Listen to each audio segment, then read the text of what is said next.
स्वागत है आपका हमारे चैनल योगा एजुकेशन इंडिया में। विद्यार्थियों, जैसा कि आप क्रमशः योग सूत्र समझ रहे हैं, उसमें से आप तीसरा अध्याय विभूति पाद के सूत्रों को समझ रहे हैं, जो कि विभूतियों पर आधारित है।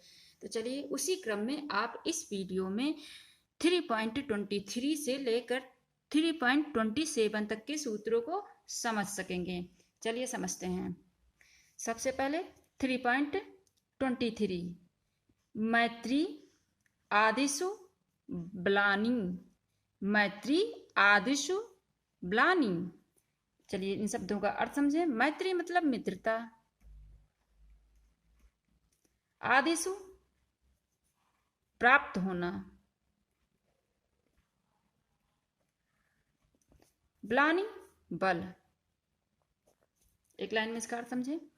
मैत्री आदि यानी भावनाओं में संयम करने पर मैत्री आदि विषय से संबंधित बल प्राप्त होता है। मैत्री आदि में संयम करने पर मैत्री आदि विषय से संबंधित बल प्राप्त होता है। अर्थात वह योगी जो मित्रता में संयम बरतता है, उसे शारीरिक, नैतिक और मानसिक शक्ति प्राप्त होती है। क्योंकि ब्लानि है ना, मैत्री आदिषु ब्लानि, बल प्राप्त होता। अर्थात आपने पहले पढ़ रखा है जो प्रथम यानी समाधिपाद में 33 नंबर के सूत्र में मैत्री, करुणा एवं मुदिता आदि, ये जो 3 प्रकार की भावनाओं का विवेचन किया गया, किंतु चौथी जो भावना उपेक्षा की भावना, मैत्री करुणा मुदिता उपेक्षा आपने पढ़ रखा है ना, तो उपेक्षा के नाम से कही गई वह भावना नहीं, वरन वह भावना का त्याग है, उपेक्षा भाव रखना है। इन चारों में से प्रथम यह कि जो मनुष्यों में मैत्री की भावना है, इसमें संयम करने से योगी को मित्रता बल प्राप्त होता है। इससे वह सुखी मानव में मैत्री का संयम करके सभी का मित्र बनकर उन सभी को सुख देने की सामर्थ्य प्राप्त कर लेता है। ठीक, तो आपने अच्छे से समझ लिया होगा। यानी मैत्री में संयम करने से मित्रता का संबंधित बल प्राप्त होता है। चलिए अगले सूत्र में समझते हैं। बलेषु हस्ति आदिनी। बलेषु हस्ति बलादिनी। ठीक, तो बलेषु का अर्थ बल से, हस्ति हाथी और बल आप समझते हैं, और आदिन यानी अन्य। चलिए, भिन्न भिन्न बलों में संयम करने से हाथी आदि के बल के सदृश संयमानुसार अलग अलग तरह के बल की प्राप्ति होती है। अर्थात विद्यार्थियों, जब सिद्ध योगी हाथी के बल के विषय में सोचता है, तब वह किसी हाथी के समान बल को प्राप्त कर लेता है। यदि वह एक चील का ध्यान करता है तो उसे चील के जैसी दृष्टि और तेज की प्राप्ति होती है। संक्षेप में, योगी जैसे बल की इच्छा करता है वैसा ही बल प्राप्त कर लेता है। ठीक, चलिए अगले सूत्र समझते हैं। 3.25 ध्यान से समझना। प्रवृत्त्या आलोक न्यासात सूक्ष्म व्यवहित विप्रकृष्ट ज्ञानम। प्रवृत्ति आलोक न्यासात सूक्ष्म व्यवहित विप्रकृष्ट ज्ञानम। ठीक, अब इन शब्दों का अर्थ समझें। प्रवृत्ति यानी संवेदी धारणा,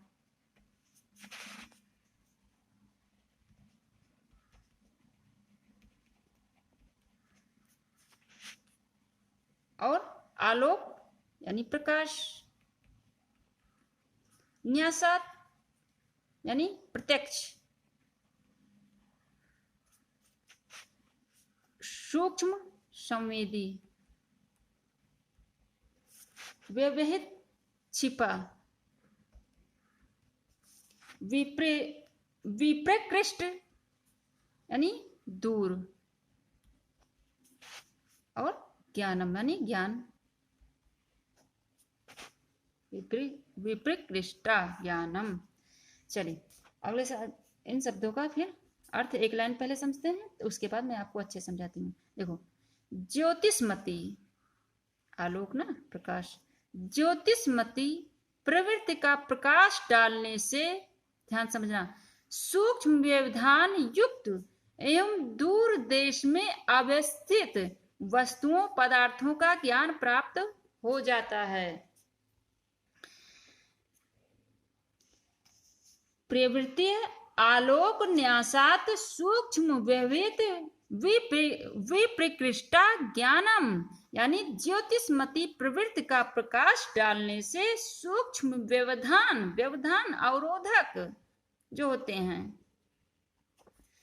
युक्त एवं दूर देश में अवस्थित वस्तुओं पदार्थों का ज्ञान प्राप्त हो जाता है। अर्थात विद्यार्थियों, ज्ञान और बुद्धि के अंतर ज्ञान से सिद्ध योगी अति संवेदी धारणा को प्राप्त कर लेता है। इस शक्ति को योगिक साधना के माध्यम से वह प्रकाश की, ध्यान देना, प्रकाश की सूक्ष्मतम छिपी, एक सूक्ष्म से सूक्ष्मतम छिपी हुई वस्तुओं का पता लगाने की ओर निर्देशित कर देता है, जो दूर करने के साथ साथ योगी के पास अपने शरीर में भी है। यह ऐसा ज्ञान भी देता है जिससे आंतरिक अनंत शरीर की पूर्णता को उसके संपूर्ण रूप में जाना जा सकता है। अर्थात विद्यार्थियों, योगी को जब शरीर का या निश्चित ज्ञान भली भांति प्राप्त हो जाता है, तब वह ईश्वर में समाहित अनंत ज्ञान और बुद्धि की खोज करने की दिशा में बढ़ जाता है। इस अवस्था में सीमित का विलय अनंत में हो जाता है। किसका? सीमित का विलय किसमें? अनंत में। ठीक, अब चलिए अगले सूत्र की तरफ बढ़ते हैं। 3.27,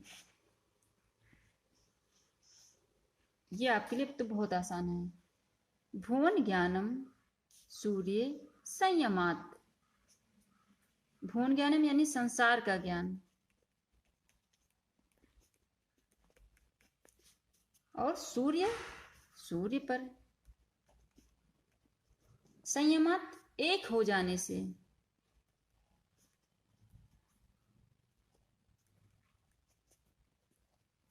एक लाइन में समझें, इन्हीं सब में से क्वेश्चन पूछे जाएंगे। सूर्य में संयम करने से सभी भुवनों लोकों का ज्ञान प्राप्त हो जाता है। किसका? सभी भुवनों और लोकों का ज्ञान प्राप्त हो जाता है जब सूर्य पर संयम किया जाता है।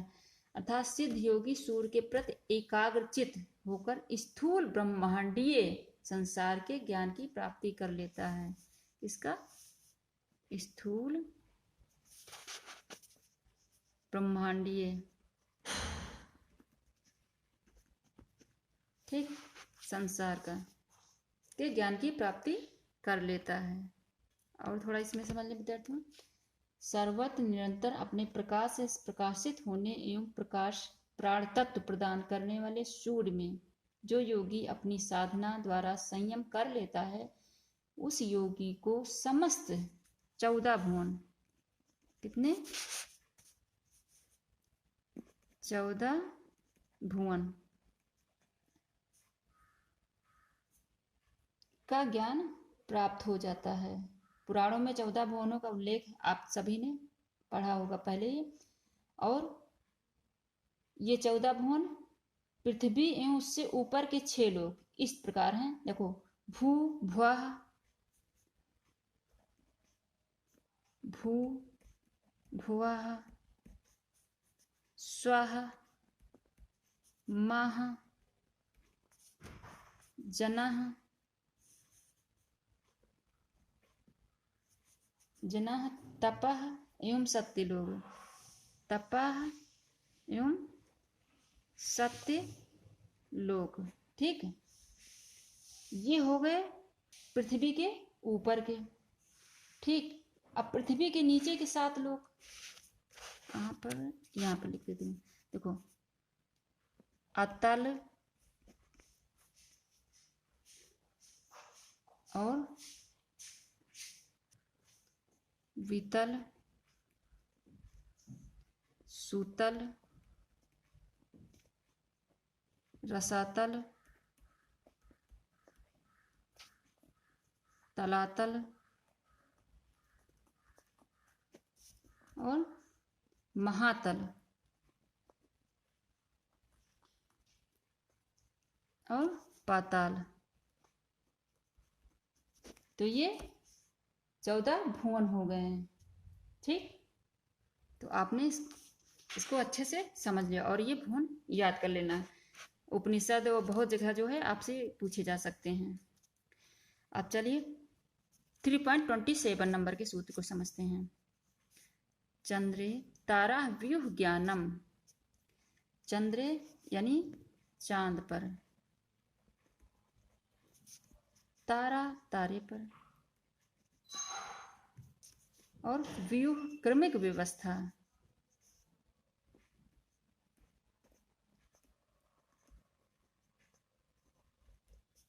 ज्ञानम ज्ञान। एक लाइन सुनिए। चंद्रमा में क्या करने, संयम करने से सभी तारों के व्यूह यानी स्थित विशेष यानी उनकी रचनाओं का ज्ञान हो जाता है जब आप चंद्रमा पर संयम करते हैं। यानी साधक जब चंद्रमा पर संयम करता है, यानी जब योगी चंद्रमा पर संयम करता है, अर्थात चंद्रमा पर संयम पाकर योगी तारों की स्थित और क्रमिक व्यवस्था को जान लेता है, साथ ही हमारे ऊपर उनके प्रभाव को भी समझ लेता है, प्रभाव भी समझता है, किस प्रकार से प्रभाव पड़ते हैं। चंद्रमा चित चेतना का प्रतीक है। किसका? चेतना का। थोड़ा सा और समझ लें।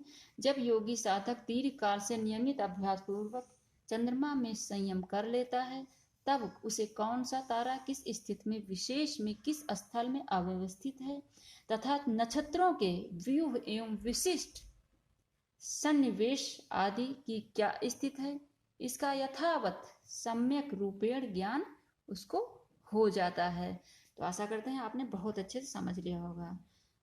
अगले वीडियो में आगे 3.28 से समझेंगे।